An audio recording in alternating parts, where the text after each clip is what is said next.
teman-teman TAPM Provinsi yang saya hormati yang hadir pada kesempatan malam hari ini, teman-teman TAPM Kabupaten yang hadir di Zoom meeting pada malam ini, teman-teman pendamping desa yang dimuliakan.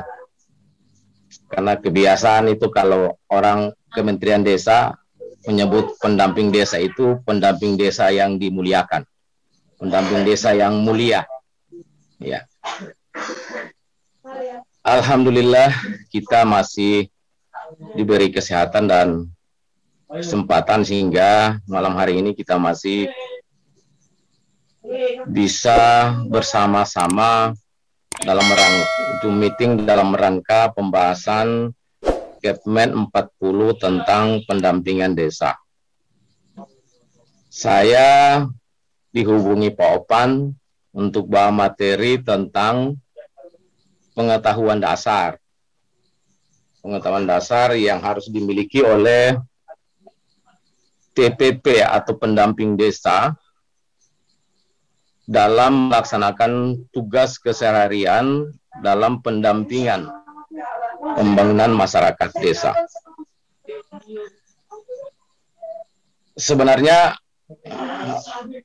dalam pembahasan khususnya regulasi kayak begini, seharusnya lebih enak kalau semua sudah membaca. Dan insya Allah semua yang hadir pada malam hari ini sudah membaca sehingga tidak monoton pada pemberian materi secara monolog, akan tetapi lebih pada diskusi apa sebenarnya yang tidak dipahami atau kurang dipahami atau yang misalnya double tafsir atau penafsiran ganda dalam hal Kepmen 40 yang dikeluarkan tanggal 28 Mei 2021. Akan tetapi karena ini sudah direncanakan, baiklah, mudah-mudahan semuanya sudah baca sehingga sebentar nanti ya berkembang diskusi-diskusi yang betul-betul apa yang memang benar-benar tidak dipahami dalam Kepmen 40 ini. Lanjut, sebagaimana yang ditugaskan Pak Opan pada saya untuk membawakan materi tentang pengetahuan dasar TPP. Sebenarnya kalau saya membaca pengetahuan dasar yang harus dimiliki oleh TPP dalam Kepmen ini, baik itu pengetahuan maupun keterampilan, semua sudah dilaksanakan selama ini oleh semua pendamping. Baik itu menyangkut pengetahuan maupun keterampilan. Hanya saja mungkin belum maksimal dalam pemahaman tentang pengetahuan serta implementasi tentang pengetahuan dan keterampilan itu sendiri. Sebagaimana hampir semua kegiatan, khususnya di bidang pemberdayaan, yang harus dimiliki oleh setiap orang yang ada di pemberdayaan khususnya di pendampingan desa, hanya dua, yakni pengetahuan dan keterampilan. Pengetahuan pertama terdiri dari pengetahuan tentang kebijakan, karena kita berkecimpung di dana desa, secara otomatis pengetahuan tentang kebijakan tentang dana desa itu sendiri. Pengetahuan tentang desa. Ya. Berarti pengetahuan tentang regulasi-regulasi yang ada hubungannya dengan desa ataupun dengan dana desa. Misalnya tentang Undang-Undang Nomor 6 Tahun 2014 yang menjadi kunci utama adanya dana desa. Yang berikut misalnya tentang Peraturan Pemerintah Nomor 43 Tahun 2014, terus perubahan-perubahannya. Peraturan Pemerintah nomor 11 tahun 2011 tentang badan usaha milik desa. Dan seterusnya, hingga di pengetahuan akhir pengetahuan tentang regulasi tentang SDGs desa. Sebagaimana disampaikan oleh Ibu Yeni dan Pak Opan sebelumnya, bahwa fokus pendampingan kita mulai tahun 2021 ini yakni pada SDGs desa, SID, dan BUMDes. Saya beberapa kali melakukan kunjungan ke desa, ke beberapa desa, bahkan ke kabupaten dan kecamatan. Yang perlu saya sampaikan bahwa ketika tahun 2021 berjalan fokusnya di SDG desa, hampir semua pendamping desa, bahkan pendamping tenaga ahli pendamping masyarakat desa yang ada di kabupaten, provinsi sekalipun, mungkin saja ada yang tidak menguasai 18 SDGs desa. Bagaimana kita mendampingi masyarakat desa yang fokus terhadap SDGs desa, sedangkan kita sendiri tidak menguasai 18 SDGs desa. Saya kira ini yang pengetahuan yang untuk tahun 2021 ini yang paling penting. Bahwa semua pendamping desa dituntut menguasai, kalau tidak menguasai minimal menghafal 18 SDGs desa. Ya. Karena akan tidak maksimal pendampingan kalau yang 18 SDGs itu tidak dikuasai. Menghafal saja tidak, apalagi menguasai. Sudah berapa orang itu yang saya tanyakan? Ketika saya tanyakan tentang SDGs desa, ya tidak menghafal. Saya loncat-loncat bertanya, tidak tahu. Ya. Ya, jadi saya kira itu pengetahuan tentang regulasi. Pengetahuan tentang regulasi, ya saya kira tidak perlu dihafal. Akan tetapi yang penting itu dipahami. Itu pengetahuan utama yang harus dimiliki oleh seorang pendamping desa. Terus yang kedua, pengetahuan tentang pembangunan desa. Masuk lagi SDGs desa sebagai arah pembangunan desa. Sebagaimana disampaikan tadi, menjadi fokus daripada pembangunan desa. Perencanaan pembangunan desa, lagi-lagi tentang SDGs desa. Terus yang berikut tentang swakelola pembangunan desa, padat karya, tunai desa. Nah, masuk lagi di padat karya, setelah saya berkunjung juga, masih banyak juga yang tidak paham tentang padat karya. Masih berkutat tentang 50%, tidak bisa 50%, masih berkutat di situ. Padahal kalau bicara tentang padat karya tunai desa, ya bagaimana bisa memaksimalkan tenaga kerja sebanyak-banyaknya di desa dalam pembangunan desa. Yang berikut tentang pendayagunaan sumber daya, pembangunan partisipasi masyarakat. Partisipasi masyarakat desa ini yang paling kurang, khususnya partisipasi bukan saja pada saat pelaksanaan, bahkan partisipasi dalam hal perencanaan masih kurang sekali dorongan-dorongan teman-teman untuk bagaimana mungkin, sebagaimana caranya agar semua masyarakat desa ikut berpartisipasi. Ya, ini juga masih sangat kurang. Pengetahuan-pengetahuan ini yang sebenarnya harus dimiliki oleh teman-teman, bagaimana caranya mendorong sehingga masyarakat desa ikut berpartisipasi mulai dari perencanaan, pelaksanaan hingga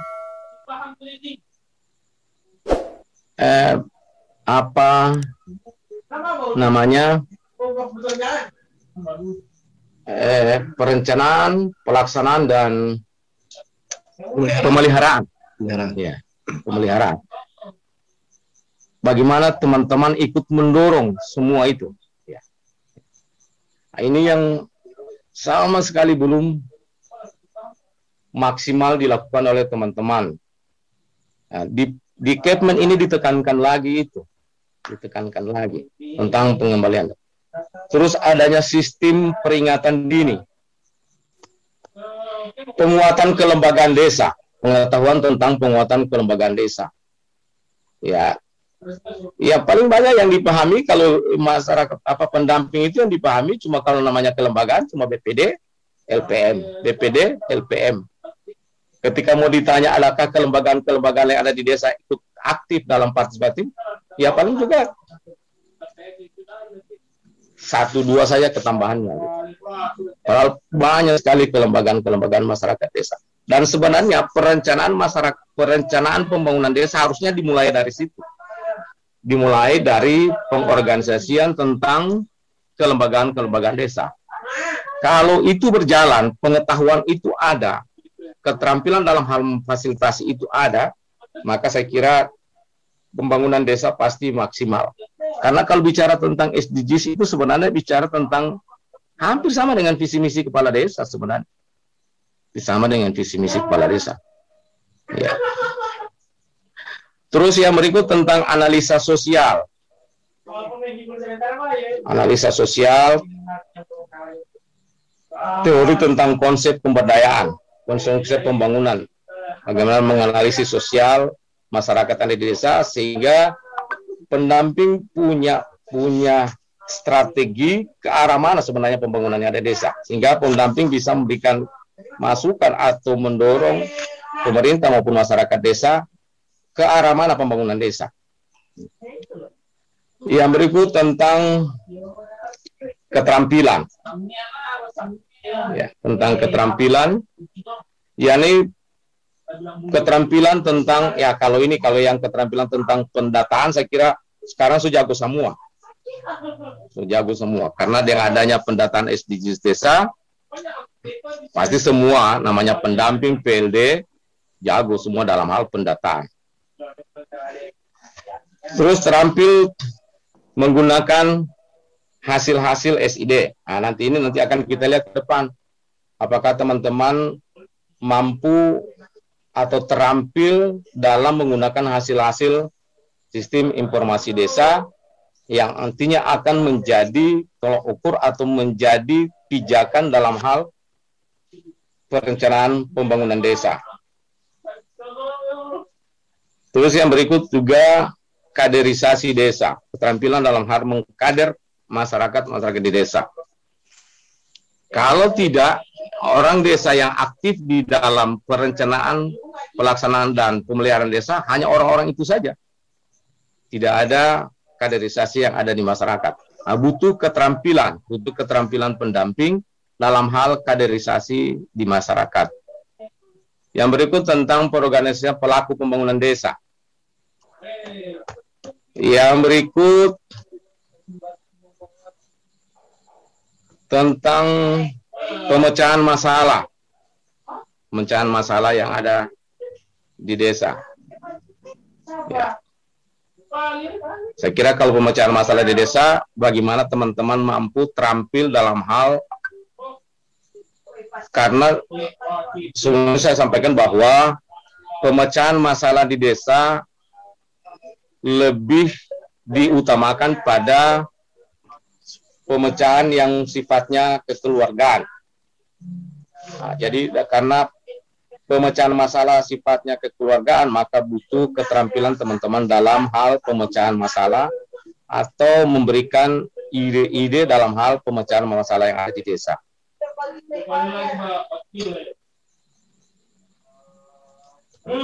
Terus juga banyak keterampilan. Saya kira keterampilan yang lain-lain ini sudah dikuasai oleh teman-teman. Kayak misalnya keterampilan membuat video tutorial. Ya, kalau itu kan memang guru DP jago, guru. Karena ada DP bos di situ. Ya. Iya. Keterampilan dalam hal telekonferensi, webinar. Ada DP jago di guru itu. Ya. Terus keterampilan dalam hal membangun masyarakat, pengetahuan dan keterampilan dalam hal memberikan gambaran atau informasi kepada masyarakat tentang apa saja sebenarnya yang menjadi potensi yang ada di masyarakat. Ini banyak juga tidak tergali. desa itu membangun asal yang muncul di pikiran itu saja yang mereka bikin. Ya. Dan kita tidak pernah di depan memfasilitasi apa yang menjadi prioritas. Kadang-kala kita hanya ikut di belakang apa yang menjadi pemikiran desa, mau benar atau tidak, pokoknya kita ikut saja. Kalau desa bilang kita orang mau bangun saluran, ya saluran juga. Kalau desa bilang kita orang mau bikin rabat, oh iya rabat juga. Padahal kan kalau pendamping desa mampu melihat potensi yang ada di desa dan mampu memberikan gambaran-gambaran kepada desa, masyarakat desa, pemerintahan desa, kelembagaan yang ada di desa, organisasi masyarakat di desa, bahwa potensi desa sebenarnya ini dan arah pembangunan desa harusnya ke arah sini, maka pembangunan desa lebih terarah sebenarnya. Terus yang berikut juga menjadi tambahan sekarang pengetahuan dan keterampilan tentang pengembangan BUMDes. Pengembangan BUMDes.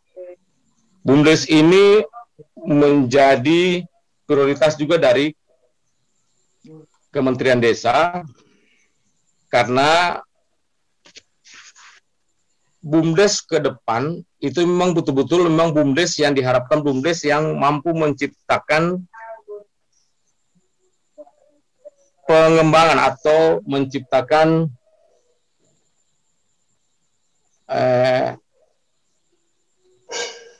potensi-potensi pengembangan potensi ekonomi yang ada di desa sehingga betul-betul desa bisa mandiri.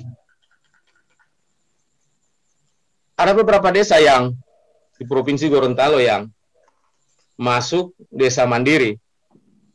Tapi ketika kita cross-check BUMDesnya, ternyata BUMDesnya tidak punya penghasilan apa-apa. Tidak punya apa-apa juga. Nah, jadi sebenarnya ukuran kemandirian desa, ukurannya dari mana? Sehingga harapannya teman-teman, ya terakhir harapannya teman-teman mampu atau mempunyai pengetahuan serta keterampilan dalam hal pengembangan BUMDes.